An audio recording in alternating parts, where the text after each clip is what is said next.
Hello everybody and welcome to another Tausken review. Today we'll be taking a look at Conan Unconquered, a new RTS game from Petroglyph, the developers of Grey Goo, Universe at War, 8-Bit Armies, and more. Conan Unconquered is a survival RTS game much like They Are Billions, more so than a traditional RTS game. Your goal is to survive wave after wave of enemies until you either die or make it to the end.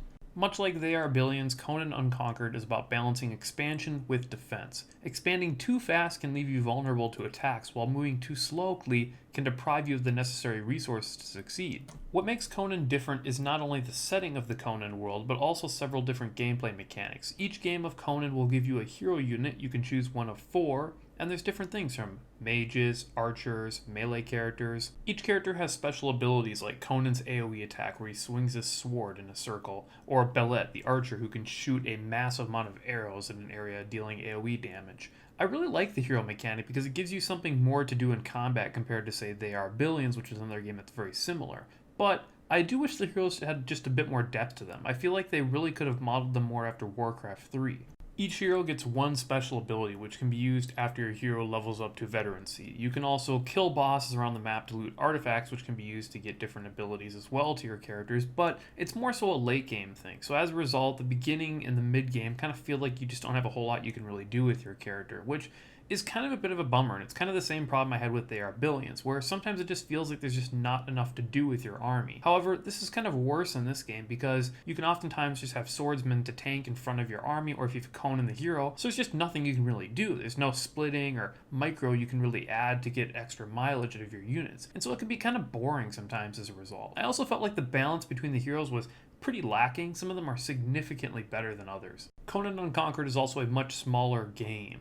Instead of controlling large armies and fighting mass amounts of zombies like you would in They Are Billions, you'll instead be fighting small-scale army attack forces. However, Conan also has a much greater diversity in its enemies, which adds a lot of complexity and interesting mechanics to its battles. There's everything from demons, skeletons, necromancers, archers, catapults, and enemy hero units, and more. Spider units work kind of like Colossus in StarCraft 2, where they can go over cliff edges, which completely negates your defenses and forces you to move your army around to respond. This diversity of units really makes the game so much more interesting to play and fight the waves. It means that each wave really feels unique and different. Certain enemies require different types of defenses, and attacks with catapults can really mix things up by forcing you to move outside your wall with your army to try and defeat that sieging enemy before they knock your walls down.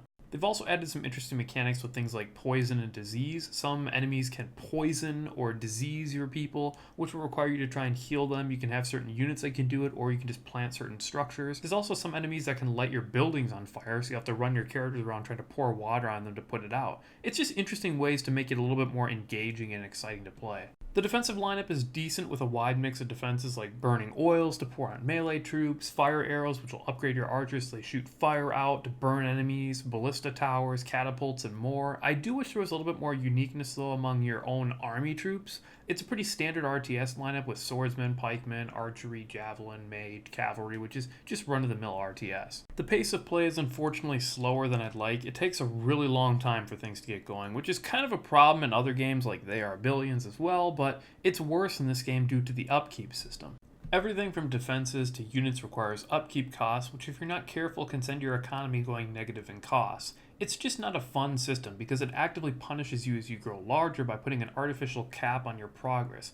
I get why it might have been necessary for balance reasons, to prevent you from building too big an army or to do too much, but it really stunts the mid to late game growth and leads to these dead spaces in the game that make the game feel like it doesn't have a very good progression flow. The pathfinding in AI is unfortunately pretty bad. I've had times where units get stuck trying to walk into the side of a cliff, trying to get up or down, so then you have to babysit them to get them off the cliff because they didn't realize they needed to just go walk around to the side ramp to get off. It's just silly and it happens a lot. I've also seen some weird things too where sometimes when the waves will spawn, they'll take these ridiculous paths to get to you. There's a campaign in Conan, but it really just serves as a tutorial for the game's mechanics. Each level adds new challenges, but there's no story to it, so it's really just a bunch of missions loosely connected. I was honestly pretty bored playing them, and once I decided that I was going to stop and play the Unconquered mode, which is basically where you just survive a predetermined amount of waves until defeat or victory, I was having a lot more fun with the game than doing these missions because they're just so bland. The graphics are very much a mixed bag. There's parts I really like. The buildings look pretty good. Most of the units are okay.